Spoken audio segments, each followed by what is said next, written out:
నమస్కారం, సుఖీభవకు స్వాగతం. ఈరోజు సుఖీభవలో వేధించే ఫిషర్స్ కు ఆయుర్వేద వైద్యం, స్లీప్ యాప్నియాపై సమరశంఖం, టీనేజీలో ఒత్తిడిని చిత్తు చేసేదెలా, వినికిడి లోపాన్ని ముందే పసిగట్టొచ్చా, ఇంకా హెల్త్ టిప్. కొన్ని రకాల బాధలు ఎలా ఉంటాయంటే ముళ్ళ మీద కూర్చున్నామా అన్నంతగా వేధిస్తూ ఉంటాయి. కాస్తంత ఉపశమనం కోసం తల్లడిల్లేలా చేస్తూ ఉంటాయి. మలద్వారం దగ్గర ఆసనంలో కనిపించే బాధలు అలాంటివే. ముఖ్యంగా ఫిషర్స్తో తలెత్తే బాధల్ని మనలో చాలామంది బయటకు చెప్పుకోలేరు. దీంతో చికిత్స తీసుకోకుండా ఈ సమస్యను ముద్రబెట్టుకుంటూ ఉంటారు. నిజానికి ఆసనంలో కనిపించే ఫిషర్స్కు మన సంప్రదాయ వైద్యం, ఆయుర్వేదంలో చక్కటి చికిత్సలు అందుబాటులో ఉన్నాయి. ఆసనములో వేధించే ఫిషర్స్ బాధలకు ఆయుర్వేదం చెప్తున్న చికిత్సలు, పరిష్కార మార్గాల గురించి ఇప్పుడు తెలుసుకుందాం.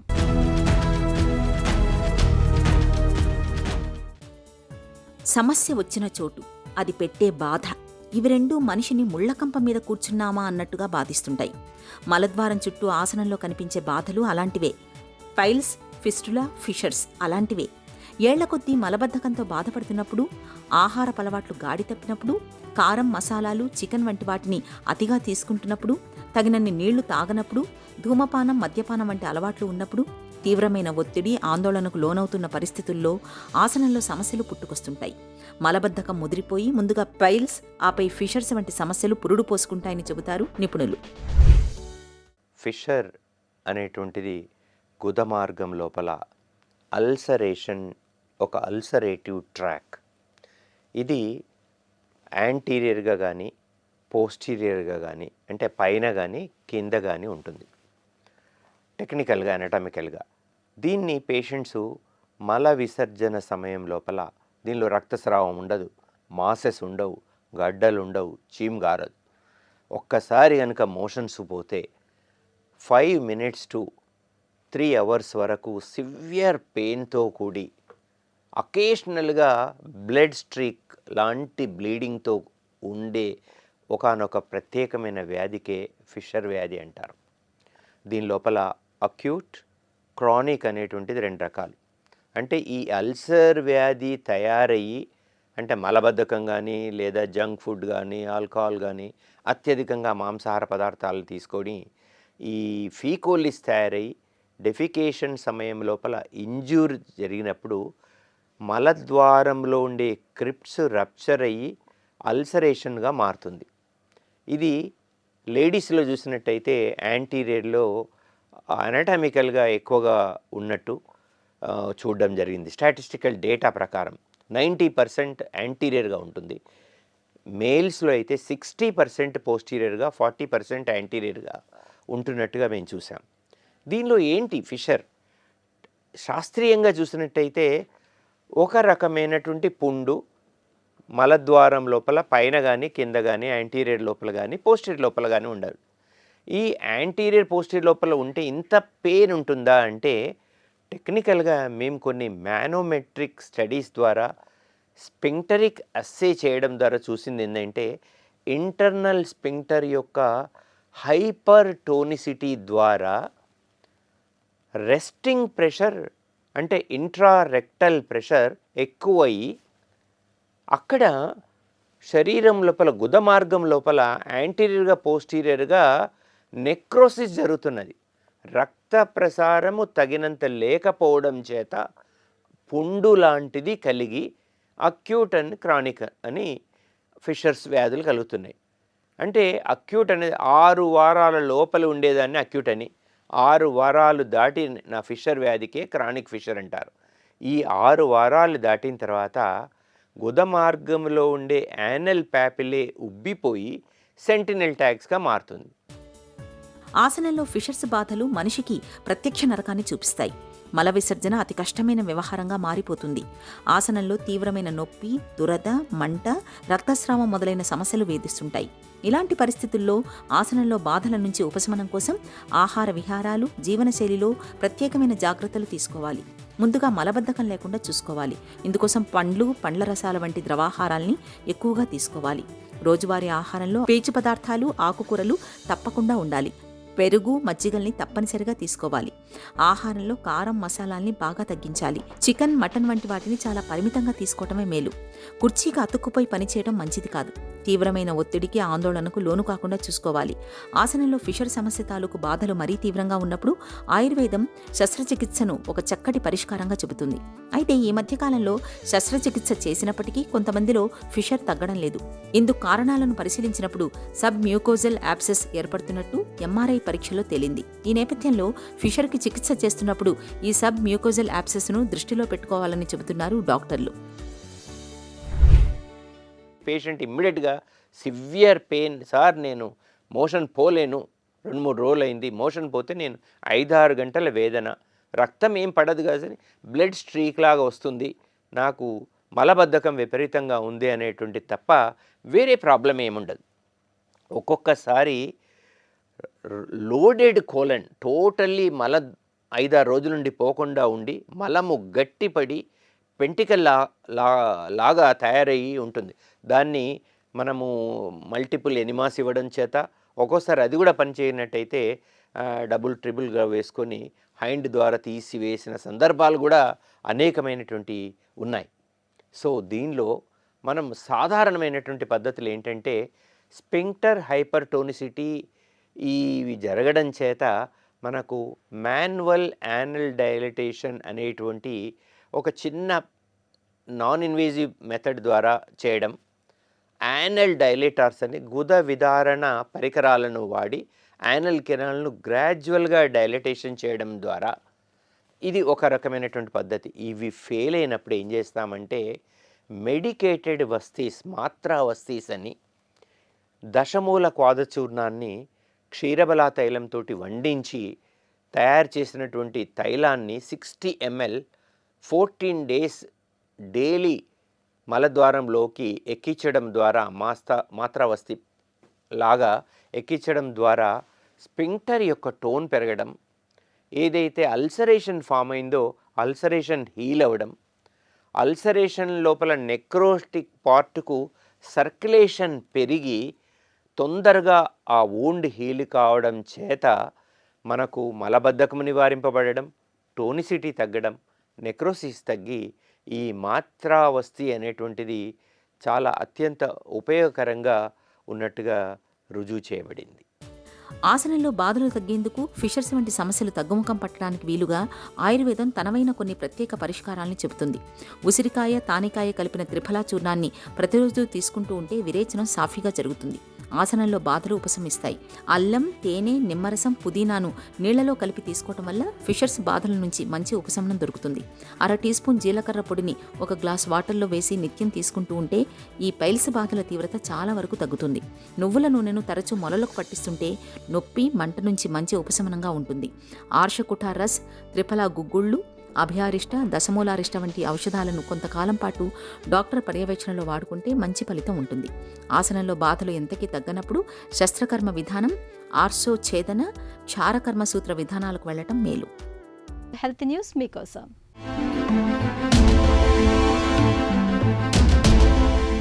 నిద్రలో ఊపిరి తీసుకునే ప్రక్రియకు అవరోధాలు కలిగించే స్లీప్ యాప్నియా సమస్యకు సరికొత్త చికిత్సను సిఫార్సు చేస్తున్నారు మన దేశానికి చెందిన శాస్త్రవేత్తలు.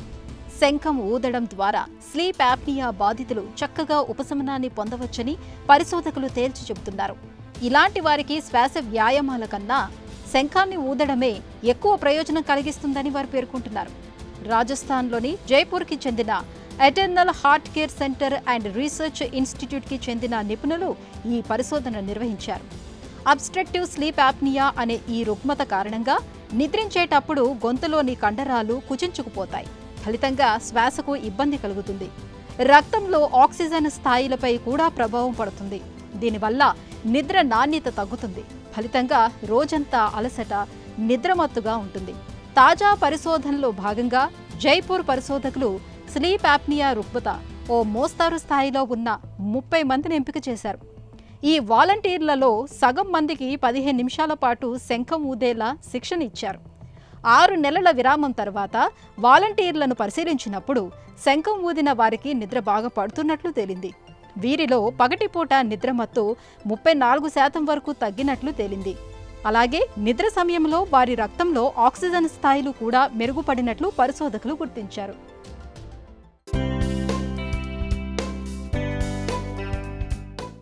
మగవారిలో వీర్యకణాల సంఖ్య తగ్గడానికి ఆహారంలో పురుగుమందుల అవశేషాల వంటి పర్యావరణ ప్రభావాల దగ్గర నుంచి బద్ధకం, ధూమపానం, మద్యపానం, పోషకాలు లేని జంక్ ఫుడ్ వంటివేవైనా కారణం కావచ్చు. ఇక పర్యావరణ ప్రభావాలు మన నియంత్రణలో ఉండేవి కావు, కానీ ఆహార విహారాల పరంగా జాగ్రత్తగా ఉండడం పెద్ద కష్టమేమీ కాదు. వీర్యపుష్టి కోసం రోజువారీ ఆహారంలో కొన్ని పదార్థాలను విధిగా ఉండేలా చూసుకోవాలి. ముఖ్యంగా గుడ్లను ఎక్కువగా తీసుకుంటూ ఉండాలి. వీటిలో ప్రోటీన్ దండిగా ఉంటుంది. ఫ్రీ రాడికల్ కణాల దాడి నుంచి వీర్యాన్ని కాపాడటానికి, కణాలు చురుగ్గా కదలడానికి గుడ్లు తోడ్పడతాయి. వీర్యం నాణ్యతకు పాలకూర బాగా తోడ్పడుతుంది. ఇది ఫోలిక్ యాసిడ్ గని. వీర్యకణాలు సక్రమంగా ఎదగడానికి, దెబ్బతిన్న వీర్యకణాలు తగ్గడానికి ఫోలిక్ యాసిడ్ ఉపయోగపడుతుంది. ఆరోగ్యకరమైన వీర్యకణాలు ఉత్పత్తి కావడానికి అరటి బాగా తోడ్పడుతుంది. అరటిలో vitamin A, vitamin B1, vitamin సితో పాటు బ్రొమిలేన్ అనే అరుదైన ఎంజైమ్ కూడా ఉంటుంది. ఇది వాపు ప్రక్రియను అడ్డుకోవడం ద్వారా వీర్యం నాణ్యతను, వీర్యకణాల సంఖ్యను పెంచుతుంది. వీర్యకణాల మీద ఉండే కణజాల పొర ఉత్పత్తికి మంచి కొవ్వు అత్యవసరం. అక్రోట్లలోని ఒమేగా 3వ రకానికి చెందిన కొవ్వు ఆమ్లాలు ఇందుకు బాగా తోడ్పడతాయి. వీర్యపుష్టి కోసం గుమ్మడి పలుకులు బాగా తోడ్పడతాయి. వీటిలో ఫైటోస్టెరాల్స్, టెస్టోస్టిరాన్ హార్మోన్ ఉత్పత్తి పుంజుకునేలా చేస్తాయి. బార్లీ, చిక్కుళ్ళు, మాంసం వంటి జింక్ ఎక్కువగా ఉండే పదార్థాలు వీర్యకణాల సంఖ్య వృద్ధి కావడానికి తోడ్పడతాయి. శరీరంలో జింక్ లోపిస్తే వీర్యకణాల కదలికలు తగ్గుముఖం పడతాయి. వీర్యకణాల సంఖ్య, వీర్యం నాణ్యతను వృద్ధి చేయడంలో దానిమ్మ బాగా సహాయకారిగా ఉంటుంది. దానిమ్మ గింజల్లోని యాంటీ ఆక్సిడెంట్స్ వీర్యకణాలను దెబ్బతీసే విశృంఖల కణాలను సమర్థంగా అడ్డుకుంటాయి. టమాటాల్లోని విటమిన్ సితో పాటు లైకోపిన్ అనే శక్తివంతమైన యాంటీ ఆక్సిడెంట్ పుష్కలంగా ఉంటుంది. ఇది మగవారిలో సంతాన సామర్థ్యం ఇనుమడించడానికి ఎంతగానో ఉపయోగపడుతుంది. డార్క్ చాక్లెట్లు కూడా వీర్యం నాణ్యతను పెంచడంలో తోడ్పడతాయి. L-ఆర్గినైన్ HCl అనే అమైనో ఆమ్లం డార్క్ చాక్లెట్లతో లభిస్తుంది. ఇది వీర్యం మోతాదు, వీర్యకణాల సంఖ్య పెరగడానికి తోడ్పడుతుంది. ఈ జాగ్రత్తలతో పాటు బరువును అదుపులో ఉంచుకోవడం, చాలినంత నిద్రపోవడం, ధూమపానం, మద్యపానానికి దూరంగా ఉండటం, ఒత్తిడిని తగ్గించుకోవటం, షుగర్, హై బీపీ వంటి దీర్ఘకాలిక జబ్బుల్ని సైతం చక్కగా అదుపులో ఉంచుకోవాలి. ఆధునిక జీవనంలో ఒత్తిడితో సహజీవనం అనేది అనివార్యంగా మారుతోంది. చిన్న పెద్ద తేడా లేకుండా ఇవాళ అందరూ ఒత్తిడికి చిక్కుతున్నారు. కారణాలు ఏవైనా సరే టీనేజ్ పిల్లల్లోనూ నేడు ఒత్తిడి చిత్తు చేస్తోంది. అంతేకాదు తోటి పిల్లలతో పోటీతత్వం మూలంగా వాళ్లల్లో ఆందోళన, మానసిక కుంగుబాటు వంటి సమస్యలు పెరుగుతున్నాయి. మన దగ్గరే కాదు ప్రపంచవ్యాప్తంగానూ టీనేజ్ పిల్లల్లో ఇదే పరిస్థితి కనిపిస్తోంది. మరి ఈ నేపథ్యంలో టీనేజ్ పిల్లలు ఒత్తిడిని తట్టుకునేందుకు, పోటీ ప్రపంచంలో నెగ్గుకొచ్చేందుకు వారికి ఎలా తోడ్పాటును అందించాలో ఇప్పుడు తెలుసుకుందాం. టీనేజ్ పిల్లలు చాలామంది యాంగ్జైటీకి గురవుతారు. పర్టికులర్లీ ఎగ్జామ్స్ టైంలో మేము చాలామంది పిల్లల్ని ఫిజికల్ సిమ్టమ్స్ ఆఫ్ యాంగ్జైటీతో చూస్తాం. మన పిల్లల కేపబిలిటీస్ ఏంటి, మన పిల్లలకి అటైనబుల్ గోల్స్ ఏంటి, అండ్ దాన్ని మించి మన ఎక్స్పెక్టేషన్స్ ఉన్నాయా, దానికంటే ఎక్కువ పుష్ చేస్తున్నామా, ఇది నెంబర్ 1. నెంబర్ 2, అటైన్ చేయగలిగిన గోల్స్ అని మీకు అనిపించినవి కూడా వాళ్ళు అటైన్ చేయలేకపోవటానికి రీజన్ పిల్లల్లో ఏమన్నా యాంగ్జైటీ కానీ, డిప్రెషన్ కానీ, లెర్నింగ్ డిఫికల్టీస్ కానీ, అటెన్షన్ ప్రాబ్లమ్స్ కానీ, ఇలాంటివి attention deficit hyper activity disorders ఇలాంటివి ఏమన్నా అన్డయాగ్నోజ్డ్ ఉండి వాళ్ళ చదువులో వాళ్ళకి సమస్యలు అవుతున్నాయా? చదువులో సమస్య అవుతా అంటే ఇంకొక ఇంపార్టెంట్ ప్రాబ్లమ్ ఈజ్ వాళ్ళకి సరైన హెల్ప్, సరైన మోతాదులో సరైన హెల్ప్ సరైన టైంకి అందుతోందా లేదా అని. అంటే చివర ఇయర్ అంతా వదిలేస్తారు పిల్లల్ని. చివరిలో ఫైనల్ ఎగ్జామ్స్ అప్పుడు నీకేంటి 20 మార్కులు వస్తున్నాయి, వాళ్ళకి ఎవరికో 40 మార్కులు వస్తున్నాయి, ఇలా విపరీతమైన ఒత్తిడికి లోన్ చేస్తారు పేరెంట్స్ తెలియకుండానే. ముందు నుంచి కూడా ఏదన్నా అతను మీరు చెప్తుంది వినట్లేదు, ఏదైనా పర్టికులర్ ప్యాటర్న్లో చైల్డ్ ముందుకు వెళ్తున్నారు అని అంటే ఎవాల్యుయేషన్కి తీసుకెళ్ళండి పీడియాట్రిషియన్ దగ్గరికి. అన్డయాగ్నోస్డ్ యాంగ్జైటీ ఉండొచ్చు, డిప్రెషన్ ఉండొచ్చు, ADHD ఉండొచ్చు, లేదా స్పెసిఫిక్ లెర్నింగ్ డిఫికల్టీస్. కొంతమంది మ్యాథ్స్లో ప్రాబ్లం ఉంటుంది, కొంతమందికి వొకాబులరీ వర్డ్స్ పికింగ్ అప్లో ప్రాబ్లం ఉంటుంది, కొంతమందికి థియరీస్ అర్థం చేసుకోలేరు. సో ఇలా అనేక ప్రాబ్లమ్స్ ఉంటాయి. వీటన్నిటికీ కూడా ప్లాజిబుల్ సొల్యూషన్స్ మనకి దొరుకుతాయి. Resetting our expectations and goals అంటే ఈ పిల్లవాడి నుంచి మనం ఎంత ఎక్స్పెక్ట్ చేయొచ్చు, ఎలా ఎక్స్పెక్ట్ చేయొచ్చు, తన గిఫ్ట్ ఏంటి, తనకున్న ప్రాబ్లమ్స్ ఏంటి, ఇలా అన్నీ ఎవాల్యుయేట్ చేసుకుంటే మీ పిల్లల్లో ఎగ్జామ్స్ ముందే ఇలా విపరీతమైన హెడేక్, వామిటింగ్స్, కడుపులో నొప్పులు ఇలాంటివి రాకుండా ఉంటాయి. మీకు కూడా వాళ్ళు హెడేక్ కాకుండా ఉంటారు. మనకు వినికిడి లేకపోతే మాట లేదు, మాట లేకపోతే భాషే లేదు. అందుకే వినికిడి లోపాన్ని ఎట్టి పరిస్థితుల్లోనూ నిర్లక్ష్యం చేయకూడదంటారు డాక్టర్లు. వినికిడి లోపాలని గుర్తించేందుకు ఒకప్పుడు ఎలాంటి పరీక్షలు ఉండేవి కావు. వినికిడి కోల్పోయాక చెవిటితనంతో జీవితాన్ని నెట్టుకురావడం తప్ప మరో మార్గం ఉండేది కాదు. అయితే ఆధునిక వైద్యంలో ఇవాళ హీరింగ్ ఎవాల్యూషన్, ఇతర స్క్రీనింగ్ పరీక్షల సాయంతో వినికిడి లోపాలని చాలా ముందుగానే పసిగట్టే వెసులుబాటు ఉంది. వినికిడి లోపాలని గుర్తించే హీరింగ్ ఎవాల్యూషన్ గురించిన పూర్తి వివరాల్ని డాక్టర్ని అడిగి ఇప్పుడు తెలుసుకుందాం. వినికిడి లోపాలు ఎందుకు వస్తున్నాయి? మనకు ఆటైటిస్ మీడియా, ఇది ఎడినాయిడ్ కావచ్చు, టాన్సిల్స్ కావచ్చు, జలుబు నుంచి, కోల్డ్ అటాక్స్ నుంచి కానీ ఆటైటిస్ మీడియా వచ్చి చెవులో ఫ్లూయిడ్ ఎక్యుములేట్ అయ్యి హీరింగ్ తగ్గిద్ది అనమాట. సో పిల్లల్లో మనం సింపుల్గా ఆ కారణాన్ని తీసేసి, ఏదైతే ఎడినాయిడ్, టాన్సిల్, కోల్డ్ ప్రాబ్లం ఉంటుందో దాన్ని తీసేసి, దానితో పాటు ఈ చెవులో ఫ్లూయిడ్ని మెరింగాటమీ, గ్రోమెట్ ద్వారా తీసేసినట్లయితే వాళ్ళకి హీరింగ్ నార్మల్గా ఉంటుంది. ఎక్కువ రోజులు వెయిట్ చేయొద్దండి. ఎందుకంటే మనం ఎక్కువ రోజులు ఉన్నట్లయితే ఆ మిడిల్ ఇయర్లో ఫైబ్రస్ అడెషన్స్ ఫామ్ అవుతాయి, రిట్రాక్షన్ వచ్చి అది పర్మనెంట్ హీరింగ్ లాస్ అయ్యే అవకాశం ఉంటుంది. మనం సర్జరీ చేసినా కూడా టెంపనోప్లాస్టీ ద్వారా ఒక్కోసారి ఆ వినికిడి నార్మల్గా కూడా తీసుకురాలేం. సో పిల్లల్లో ఆటైటిస్ మీడియా ఉంటే దానికి అవసరమైన మెడికల్ మేనేజ్మెంటు, సర్జికల్ మేనేజ్మెంట్ ఇమ్మీడియట్గా చేయించుకోవటం మంచిది. పిల్లల్లో వినికిడి లోపాలను ఎలా గుర్తిస్తారు? పుట్టిన పిల్లల్లో ఈ మధ్యలో ఏమవుతుందంటే హీరింగ్ లాస్ బేబీస్ ఎక్కువగా ఉంటున్నారు. దానికి మెయిన్ కారణం ఏంటంటే హై రిస్క్ బేబీస్ కావచ్చు, సివియర్ జాండీస్ ఉన్నోళ్ళు కావచ్చు, ప్రీమెచ్యూర్ బేబీస్ కానీ ఇవాళ నియోనెట్ల ఇష్యూస్ చాలా బాగా డెవలప్ అయినాయి. దానివలన సర్వైవల్ రేట్ పెరుగుతుంది. ఇలాంటి వాళ్ళు ఏంటంటే వినికిడి లోపాలు ఉండే అవకాశం ఉంటుంది. వీళ్ళకి పుట్టంలోనే ఆటో ఎకోస్టిక్ ఎమిషన్ టెస్ట్ చేస్తారు. ఒకవేళ ఆ టెస్ట్లో కనుక ఏదైనా వినికిడి లోపం ఉన్నట్లయితే మళ్ళీ 3 నెలలకి 6 నెలలకి బెరా టెస్ట్ చేసుకుని ఆ బెరాలో ఉన్న హీరింగ్ లోపం బట్టి మనం ట్రీట్మెంట్ ఇస్తాం అన్నమాట. ఒక్కోసారి పుట్టినప్పుడు మనకి ఓఏఈ టెస్ట్లో నార్మల్గా ఉంటుంది. అలాంటి వాళ్ళకి ఫర్దర్ టెస్ట్ అవసరం లేదు. కానీ కొంతమందిలో ఓఏఈ అబ్నార్మల్ ఉన్నా కూడా పిల్లలు పెరిగే కొద్దీ వాళ్ళలో హీరింగ్ నార్మల్ అయిపోయి బెరా టెస్ట్ నార్మల్గా ఉంటుంది అనమాట. సో యూజువల్గా 6 నెలల దాకా మనం యాక్టివ్ ఇంటర్వెన్షన్ ఏది చేయాల్సిన అవసరం లేదు. పిల్లల్లో మనం అబ్జర్వేషన్లో పెట్టుకోవాలి. అకస్మాత్తుగా వినికిడి తగ్గడం ఎందుకు? ఫోన్ వాడకంతో వినికిడి తగ్గుతుందా? ఈ మధ్యలో చాలామంది ఏంటంటే సడన్ హీరింగ్ లాస్ తోటి వస్తున్నారు. ఏమంటే పొద్దున్నే చలిగాలికి ఎక్స్పోజ్ అయ్యాం, వినికిడి తగ్గింది అంటారు కొంతమంది లౌడ్ నాయిస్కి ఎక్స్పోజ్ అవుతారు, మ్యూజిక్ సిస్టమ్స్కి. వీటిని సడన్ హీరింగ్ లాస్ అంటాం అనమాట. వీటికి మనం ఇమ్మీడియట్గా కనుక ట్రీట్మెంట్ ఇచ్చినట్లయితే మందుల ద్వారా కానీ చెవులో ఇంజెక్షన్స్ అంటాం. Especially sudden sensorineural hearing loss ఉంటే మనం ఇమ్మీడియట్గా కనుక చెవులో ఇంజెక్షన్ ఇచ్చి, స్టెరాయిడ్ ఇంజెక్షన్, ఆ హీరింగ్ని మనం నార్మలైజ్ చేసుకోవచ్చు. వీటి వల్ల మనకు సైడ్ ఎఫెక్ట్స్ ఎలాంటిది లేదన్నమాట. సో కొంతమందిలో ఏంటంటే ఫోన్లు ఎక్కువ వాడటం వలన over a period of time వాళ్ళకి వినికిడి తగ్గటం, వినికిడి క్లారిటీ లేకపోవటం, చెవులో నొప్పి రావటం, చెవులో గుయ్యమని సౌండ్ రావటం జరుగుతుందన్నమాట. ఇలాంటి వాళ్ళలో మనం ఇమీడియట్గా ఆడియోలాజికల్ టెస్ట్ చేసుకొని ఫోన్లు, హెడ్సెట్లు, బ్లూటూత్లు ఆపేయమని చెప్పాలి. ఒకవేళ అక్కడ నాయిస్ ఇండ్యూస్డ్ హీరింగ్ లాస్ ఉన్నట్లయితే మనం ఇప్పుడు కొద్దిగా ప్లేట్లెట్ రిచ్ ప్లాస్మా ఇంజెక్షన్స్ ఇచ్చి కొంతమందిలో ఆ హీరింగ్ని ఇంప్రూవ్ చేయొచ్చు. కానీ ఫర్దర్ అడ్వాంటేజ్ ఏంటంటే పీఆర్పీ ఇంజెక్షన్ ఇవ్వటం వలన అది ఫర్దర్ తగ్గకుండా ఉంటుంది. పీఆర్పీ ఇంజెక్షన్లో ఉన్న గ్రోత్ ఫ్యాక్టర్స్, బ్లడ్ వాసోడైలేటర్స్ అనేవి మన లోపల చెవిలో ఉన్న రక్తనాళాల మీద, సెల్స్ మీద ఎఫెక్ట్ చేసి అవి హెల్తీగా గ్రో కావడానికి దోహదపడతాయి. సో ఈ platelet rich plasma injections further ఇంకా తగ్గకుండా ఉపయోగపడిద్ది. కొంతమందిలో దీన్ని హీరింగ్ని ఇంప్రూవ్ చేయడానికి కూడా ఉపయోగపడుద్ది అన్నమాట. ఎస్పెషలీ ఎవరికైతే సడన్ హీరింగ్ లాస్ తర్వాత హీరింగ్ లాస్ అంతే ఉంటుందో, లేదా కొంతమందిలో మోడరేట్ సివియర్ హీరింగ్ లాస్లు ఉంటాయి అన్నమాట. అది లాంగ్ స్టాండింగ్ అయినా ఉండొచ్చు, లేదా ఓవర్ పీరియడ్ ఆఫ్ టైం అయినా వచ్చి ఉండొచ్చు. ఇలాంటి వాళ్ళు కనుక మనం సిటీ స్కాన్, ఎంఆర్ఐ చేసుకొని వేరే ప్రాబ్లం లేదని కన్ఫర్మ్ చేసుకొని అవసరమైన హీరింగ్ ఎయిడ్ పెట్టినట్లయితే వాళ్ళకి వినికిడి చాలా బాగుంటుందన్నమాట. Only profound hearing loss, severely profound hearing లాస్లో కొంతమందిలోనే మనకి హీరింగ్ ఎయిడ్స్ పనిచేయవు. అలాంటి వాళ్ళు కాక్యులర్ ఇంప్లాంట్ సర్జరీ చేసి వాళ్ళకి హీరింగ్ని ఇంప్రూవ్ చేయొచ్చు. వినికిడి లోపాలని ఎలా గుర్తిస్తారు? చికిత్స ఎలా? బేసిక్గా సడన్ హీరింగ్ లాస్ అనేది చాలా రికవరబుల్ డిసీజు, మీకు ఎప్పుడైనా కూడా వినికిడి తగ్గింది అనిపిస్తే ఇమీడియట్గా డాక్టర్ గారిని సంప్రదించండి.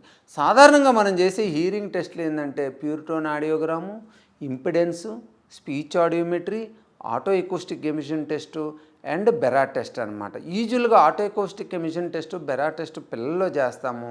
ప్యూర్టోన్ ఆడియోగ్రాము, ఇంపిడెన్స్, స్పీచ్ ఆడియోమెట్రీ పెద్దోళ్ళు చేస్తాం అనమాట.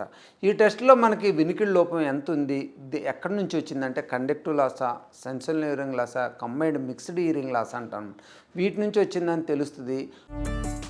వినికిడి శక్తిని కాపాడుకోవటం ఎలా? కండక్టివ్ లాస్ అయితే మనం ఆపరేషన్ కానీ మందుల ద్వారా కానీ ఇంప్రూవ్ చేసుకోవచ్చు. అదే సెన్సరీ హియరింగ్ లాస్ అయితే మందుల ద్వారా ఇంప్రూవ్ కానట్లయితే మనం హీరింగ్ ఎయిడ్ కానీ కాక్యులర్ ఇంప్లాంట్ కానీ పెట్టి ఈ హీరింగ్ని నార్మల్ చేసుకోవచ్చు అనమాట. సో మనమైతే ప్రివెంట్ చేసుకోవటం మంచిది. ఎట్టి పరిస్థితుల్లోని హీరింగ్ లాసులు రాకుండా. దీనికి మెయిన్ ప్రివెన్షన్ ఇప్పుడున్న సిచ్యువేషన్ ఏంటంటే చలిగాలికి వెళ్ళొద్దు. అలానే మనం పెట్టుకునే ఏసీలు కూడా కంట్రోల్ టెంపరేచర్లో పెట్టుకోండి. మరీ చల్లగా ఉండేటట్టు చేసుకోవద్దు. కంటిన్యూస్గా లౌడ్ నాయిస్కి ఎక్స్పోజ్ కావద్దు. అలానే ఫోన్లు, హెడ్సెట్లు, బ్లూటూత్లు వీలైనంత తక్కువ మాట్లాడండి. Sugar, BP, thyroid, cholesterol problems ఉన్నట్లయితే వాటిని మనం కంట్రోల్లో ఉంచుకున్నట్లయితే ఈ చెవికి సంబంధించిన వినికిడి సమస్యలు కూడా వచ్చే అవకాశం తక్కువ ఉంటుంది. వినికిడి లోపాల్ని గుర్తించడంలో హీరింగ్ ఎవాల్యుయేషన్ పరీక్షలు ఎంతగానో సహాయపడతాయి. ఈ పరీక్షల సాయంతో వినికిడి లోపాల్ని ముందుగానే పసిగట్టడం వల్ల వినికిడి శక్తి తగ్గకుండా సకాలంలో తగిన వైద్యం తీసుకోవచ్చు. చిన్న చిట్కా మీకోసం. కామెర్లతో బాధపడుతున్నప్పుడు నేల ఉసిరి, తిప్పతీగలతో తయారు చేసిన కషాయాన్ని రోజు సాయంత్రం పూట ఖాళీ కడుపుతో తీసుకోండి. కామెర్లు క్రమంగా తగ్గుముఖం పడతాయి.